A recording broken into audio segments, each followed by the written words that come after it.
Welcome to your supernatural life, Lierre. Hi, Beth. Thanks for having me on.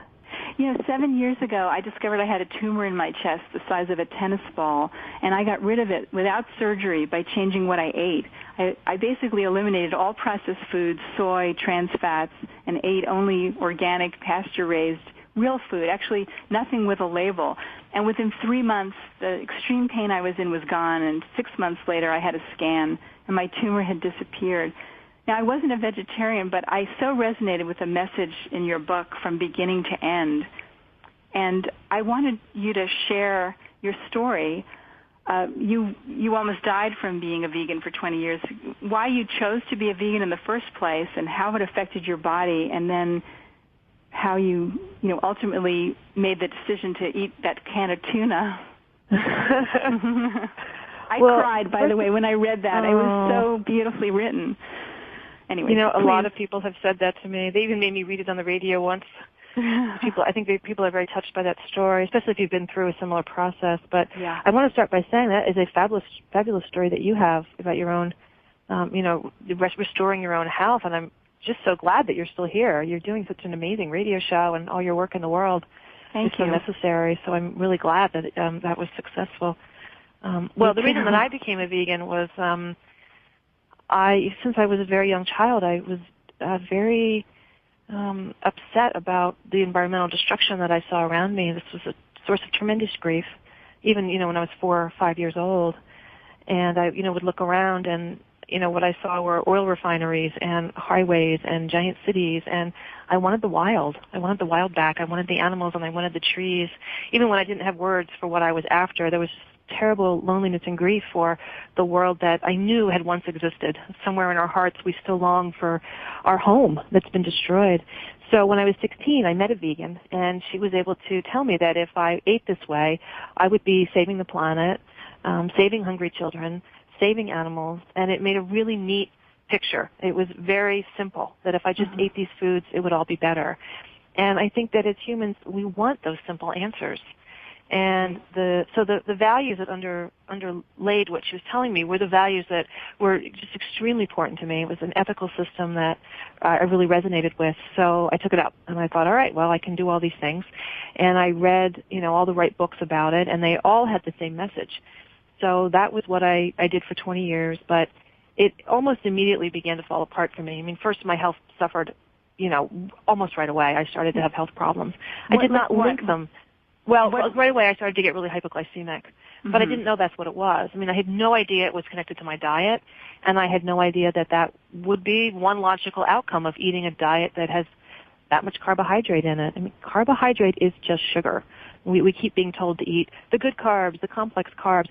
The bad news is that every single one of those molecules is broken down into sugar in your intestines, so it doesn't matter how complex or simple.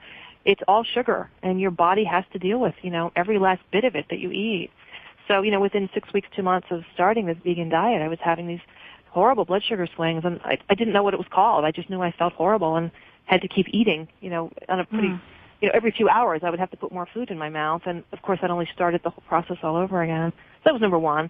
Another problem that women have being especially vegan, but any kind of low-fat diet was, can really disrupt your reproductive cycle, your menstrual cycle, and I pretty much stopped menstruating. I mean, that whole time, almost 20 years, I almost never got a period.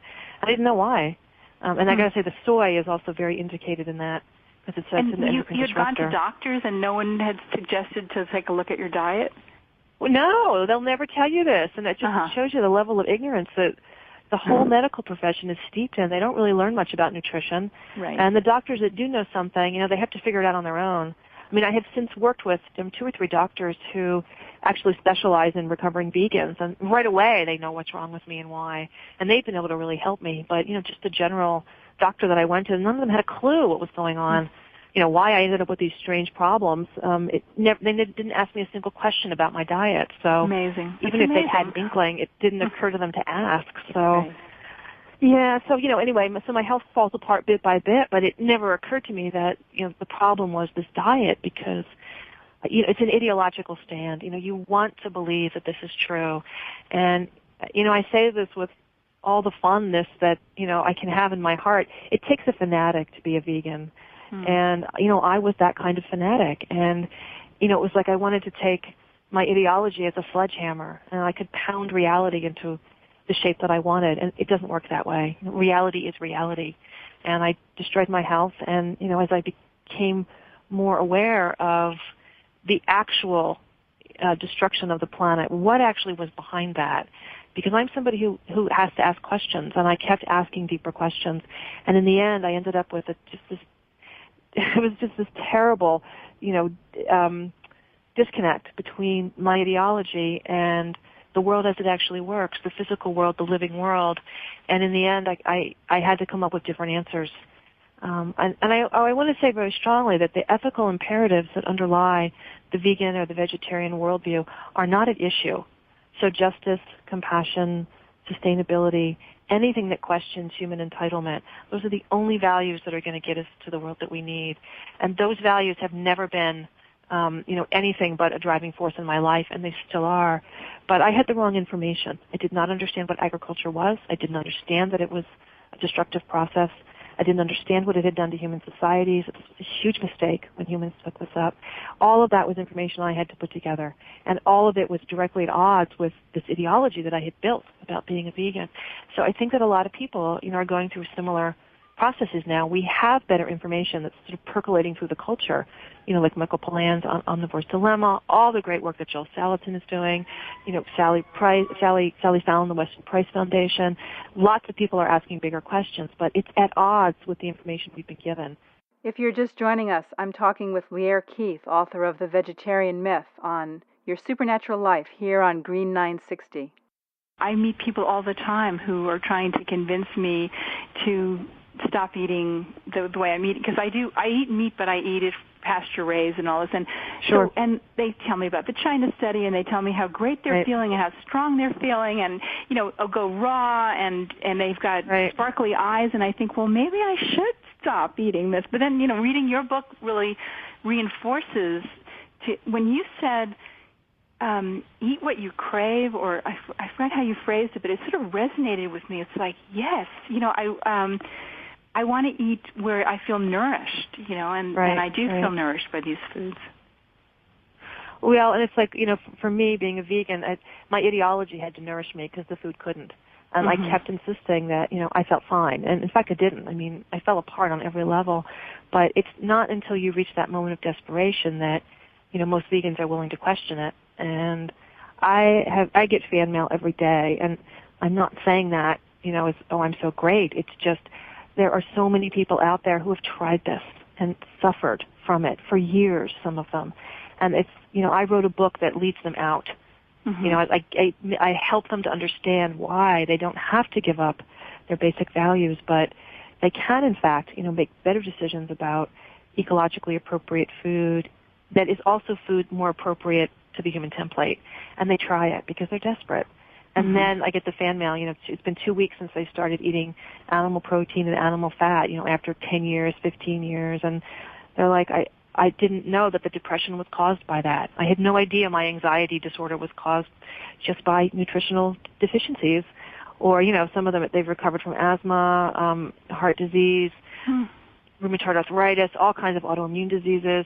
And I get these emails every day from people whose health has been just restored on, some pretty profound level.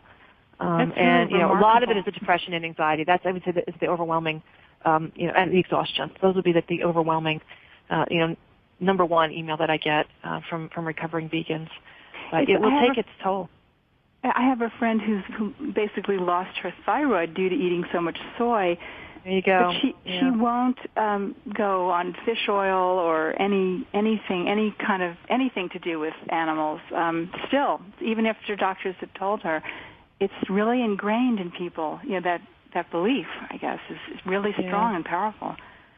Well, I damaged my thyroid with the soy. I mean, it's a known goitrogen. This is not a substance that people should be eating. You can eat a little bit of it as a condiment, which is how they eat it in Asia. But you need to eat it with fish broth if you're going to do that to support your thyroid. Go ahead.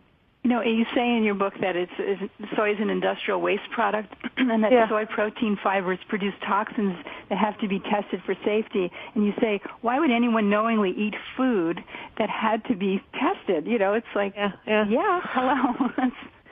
Well, it's made by DuPont. I mean, if you're an environmentalist, I mean, that should just send cold chills of horror up the back of your neck. Why would we trust them to make food for us? And the fact is it's not food. I mean, it is an industrial waste product, and it's, hyper-processed so that it might approach something that humans might decide tastes like food, but it's not food. Soy is not food. And it's so bizarre that people who claim to be environmentalists then go ahead and eat an industrial waste product made by DuPont. Like, there's a huge, disconnect there.